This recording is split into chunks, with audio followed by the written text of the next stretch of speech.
it. Round one, knockout. Jake Paul, El Gallo de Dorado. Another first-round stoppage for the problem child. He told us round two, but he delivered it 1 round earlier. Outstanding performance from Jake Paul. Man, Jake set that up with some good offense, jabbing up top, jabbing to the body. That was a perfect setup, man. He had good... Jake Paul versus Mike Tyson on Netflix. Yep, that's a sentence I never thought I'd say in 2024. But here we are, living in a timeline where a YouTuber can face off against a boxing legend, and it somehow makes perfect sense. Main event of the evening, an 8-round test in the cruiserweight. Let's get ready to rumble! Sure, the match was officially set for November 15th, but in classic Netflix fashion, they decided to drop the recorded showdown early, because who needs a normal release schedule when you have Jake Paul in the mix? And on the planet, KO punchers of all times, the 2-time heavyweight world champion of the world, Iron Mike Tyson! Don't tell me you were living under a rock from day one and missed it. The fight already happened. And this isn't just some overhyped countdown to a future event that's being milked for all it's worth. Nope. Jake Paul versus Mike Tyson has already gone down at the iconic AT&T Stadium in Arlington, Texas. Highly anticipated fight between Jake Paul and Mike Tyson has a new date. They'll face off in AT&T Stadium on November 15th. And of course, Netflix will be rolling out this event in a couple of weeks. But right now, you get the privilege of knowing every bit of wild action that made this fight legendary before the rest of the world does. Everyone has a plan until they get punched in the mouth. And let's be real, the buzz for this clash was ridiculous. It felt like every single person on the planet had an opinion, and nobody could shut up about it. You had Jake Paul, the social media sensation turned wannabe boxing king, hyping himself up louder than ever. The guy practically strutted into the press conferences, running his mouth and making everyone question if he'd finally taken one too many hits to the ego.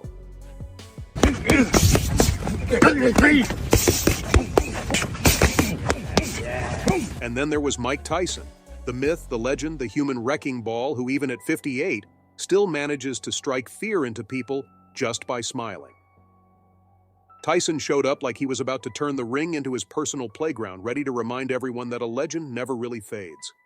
The guy has a presence that can make even the cockiest of challengers sweat. So you had these two polar opposites. Jake, the flashy loudmouth disruptor, and Tyson, the silent storm, both standing under the blinding lights of one of the biggest stadiums in the world. To play and handle the Mike Tyson thing correctly, because the visuals were bad. And when you're dealing in a world of optics, it's very relevant. And Tyson versus Paul would likely be on July 20th. It would likely be on had they not put out the fake press release in the first place. When they put out this watered down, dumb press release. And believe me, the words alone carry weight. But seeing Mike Tyson live in the flesh at 58, that's a whole other universe. Seriously, Tyson walks into the arena, and it's like someone hit a switch and the air just gets heavier. His muscles are still chiseled and freakishly defined, like he's some sort of Greek god who refused to acknowledge things like aging or gravity. Yeah, the guy's 58 on paper, but one glance at him and you'd be convinced he's been marinating in some kind of time-defying elixir. Put this in. And he definitely has some power. Trust me, he didn't just roll out of bed and hope for the best. No, Tyson was grinding it out in the gym like his life depended on it, bringing all that old-school brutality mixed with some high-tech training wizardry.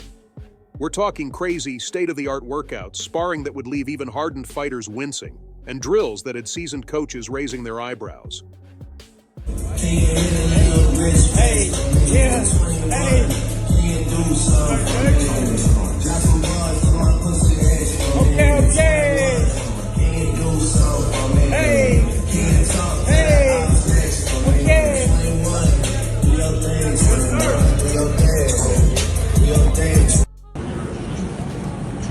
10 days, baby. 10 days.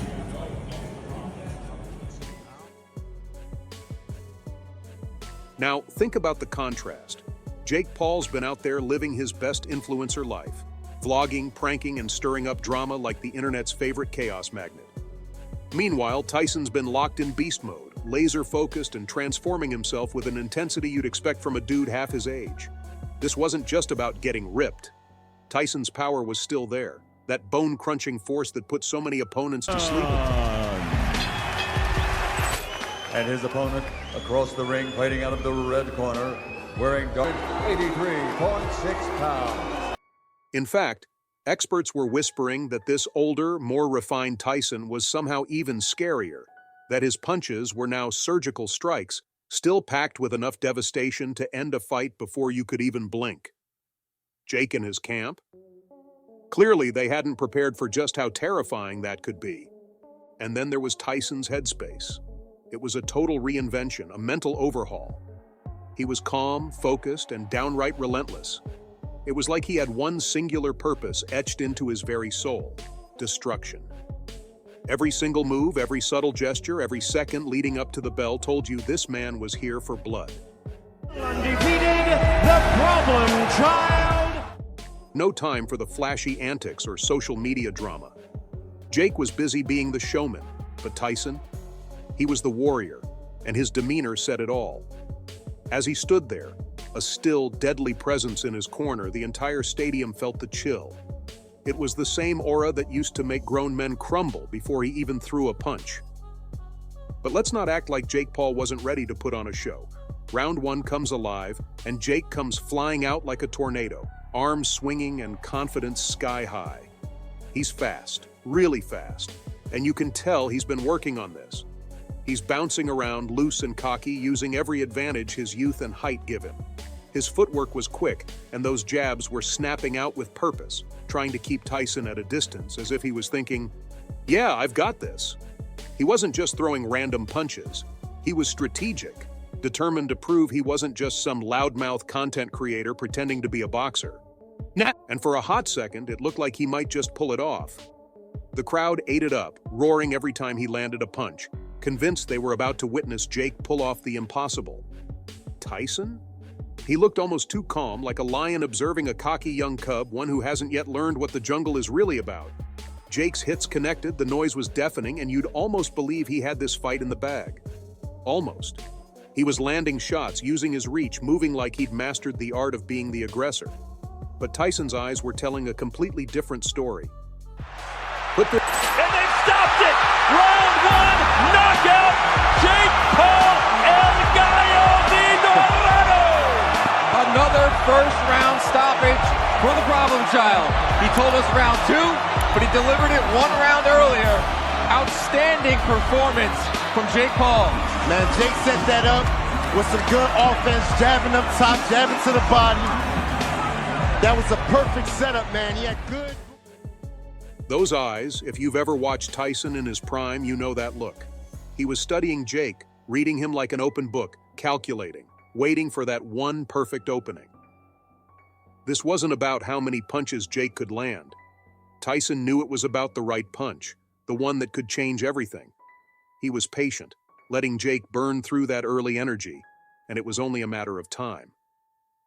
The old master, with decades of experience, was about to remind Jake Paul why legends never truly fade, and that when the storm finally hits, it's always the calm before that should have scared him. And then my favorite round, round two, kicked off, and you could feel the atmosphere shift. Mike Tyson, who had spent the first round basically treating Jake Paul like an amusing little warm-up, finally decided it was time to get serious. No more toying around, this was hunt mode. Put this here, the jaws of the trap snapping shut as Iron Mike started to close the distance between him and his cocky opponent. Tyson's footwork was pure poetry, gliding across the canvas like he was moving in slow motion. But with every inch he covered, you knew he was getting ready to strike. His eyes locked on Jake's every twitch and shuffle, and the tension? It was thick enough to slice with a knife. The whole crowd collectively leaned in, knowing that something big was about to go down. And then came the moment, the one that's probably already on 1,000 TikToks, looping in slow motion with dramatic sound effects. Tyson unleashed a left hook so brutal it felt like the entire stadium shook. We're not talking about your run-of-the-mill punch. This was the kind of haymaker that would make a heavyweight champ from the 90s sit up and take notice. The sound? A sickening, bone-rattling crack that echoed like a firework and sent shivers down spines. Jake Paul didn't just get hit, he got rocked. His knees buckled like they'd forgotten how to do their one job, and the look on his face? Priceless.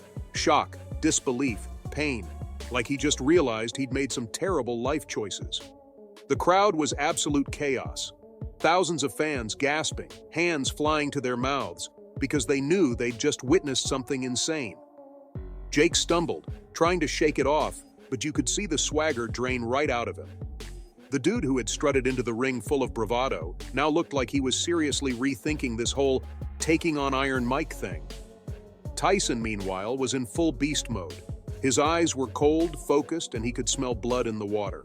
Jake was wobbling, trying to put on a brave face, but everyone could see it. He was vulnerable, and Tyson knew exactly what to do with that. By round 3, Jake Paul was a walking mess.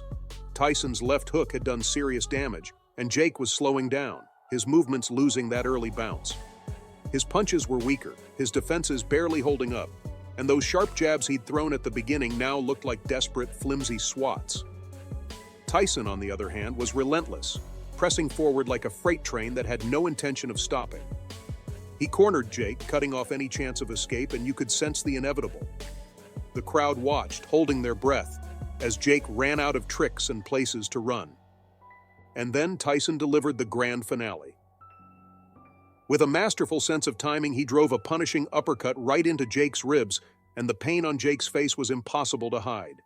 His guard dropped for just a fraction of a second, and Tyson pounced.